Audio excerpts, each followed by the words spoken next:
The day my bull chased a corporate crook off our land. It was a sunny Tuesday morning when I found three strangers in hard hats trespassing on my family's 18-acre farm in rural Northern California. They carried clipboards, wore smug expressions, and claimed they were verifying community boundaries for the Pineview Estates Homeowners Association. Little did they know, they'd just stepped into the territory of Thunder, my 900-pound Spanish fighting bull with a notorious grudge against khaki pants. What unfolded next 18 seconds of pure chaos captured on 3 cameras became the viral video that exposed a decades-long land theft scheme. This is the story of how a city boy, a stubborn grandmother, and a bull named Thunder brought justice to our valley. My name is Daniel Harper, a 52-year-old former software developer who traded San Francisco's concrete jungle for the rolling hills of my late father's farm. 6 months earlier, my dad, George Harper, died of a stress-induced stroke at 74, sitting at our kitchen table surrounded by legal papers. For a decade, he'd battled the Pineview Estates HOA, a group of suburban newcomers who thought their manicured lawns gave them the right to dictate our way of life. Dad bought this land in 1985, built our home with his own hands, and raised cattle under the open sky. But when Pineview's cookie-cutter houses sprouted up 5 years ago, the complaints started: roosters crowing, barnyard smells, and demands that our unsightly farm conform to their aesthetic standards. The stress of fighting their endless fines and lawsuits wore Dad down, one certified letter at a time. When I inherited the farm, I inherited the war.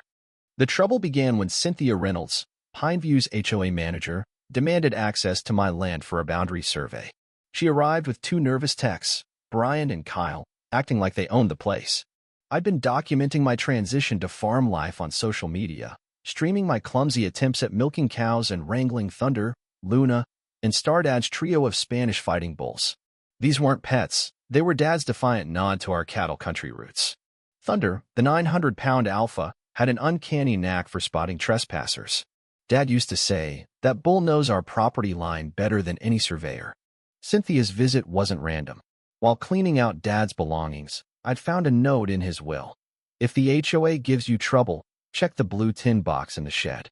They've been lying about the boundaries." The shed was a dusty maze of old tools and hay bales, but I found the box. Inside were documents from 1985, a property survey, deed transfers, and a hand-drawn map showing our farm was 18 acres, not 15.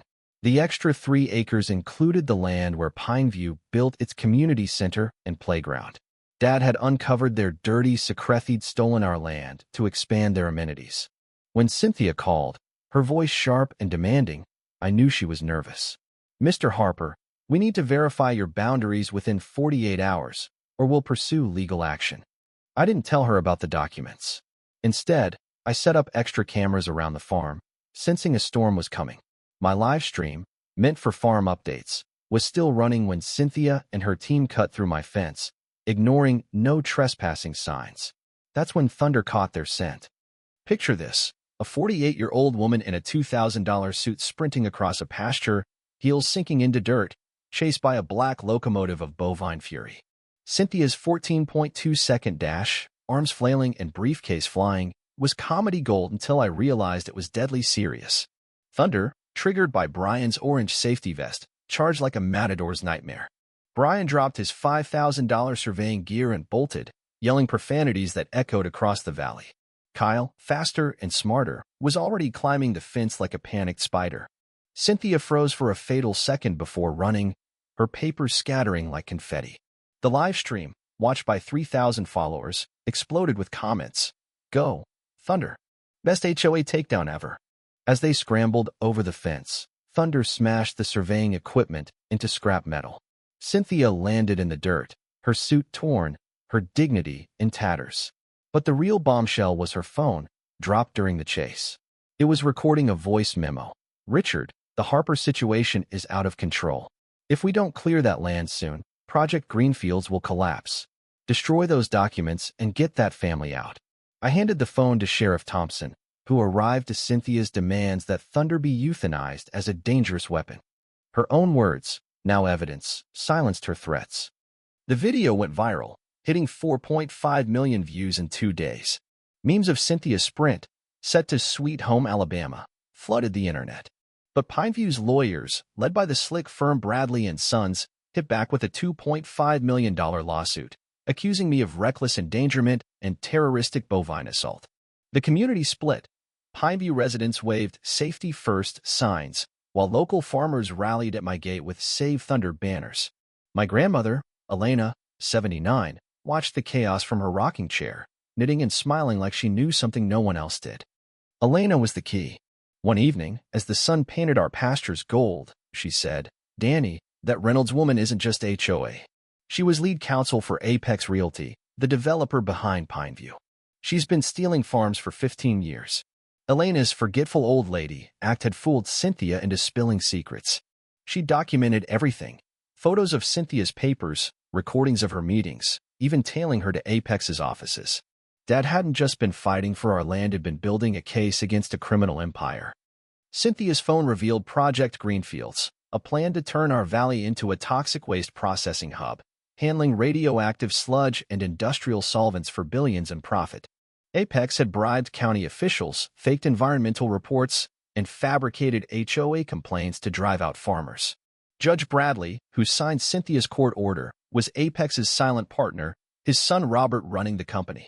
The scope was staggering: 20 years of fraud, 37 indictments, and a congressional probe. The turning point came when Kevin Lee, a fired Apex engineer, slipped me a USB drive in a hospital parking lot. His 20 gigabytes of emails and financial records exposed the conspiracy. I called Sheriff Thompson, the FBI, and a reporter from the Sacramento Tribune. Within hours, federal agents raided Apex's offices, seizing files while Cynthia watched her empire crumble. She showed up at my farm with Robert Bradley and a legal team, expecting to intimidate me.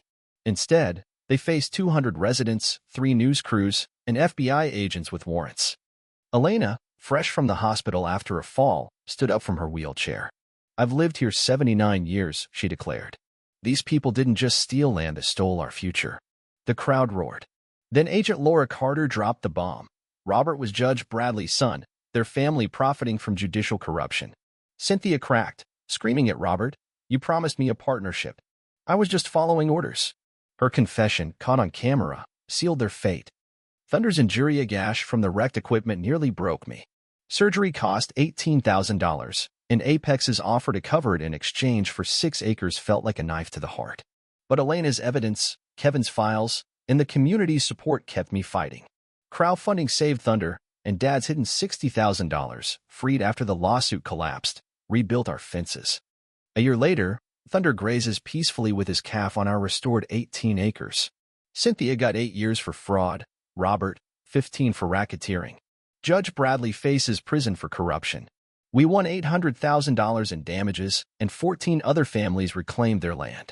Our farm is now a heritage site, hosting tours and teaching farmers to fight legal scams. Thunder's Justice Bull Facebook page has 600,000 fans, and Brian and Kyle, now my employees, help families navigate HOA traps.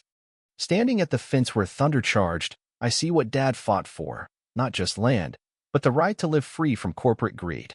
Elena, sharper than ever at 80, summed it up: boundaries aren't lines on a map. They're about knowing what's right and defending it, no matter who's crossing you.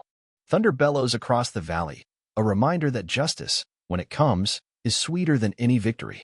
What do you think? Have you faced bullies like Cynthia, bureaucrats, or corporations who bend the rules to crush you? Do you believe violence, like Thunder's charge, is ever justified to protect what's yours? Share your stories and opinions in the comments. Let's debate what justice means in a world full of injustice. Your voice matters.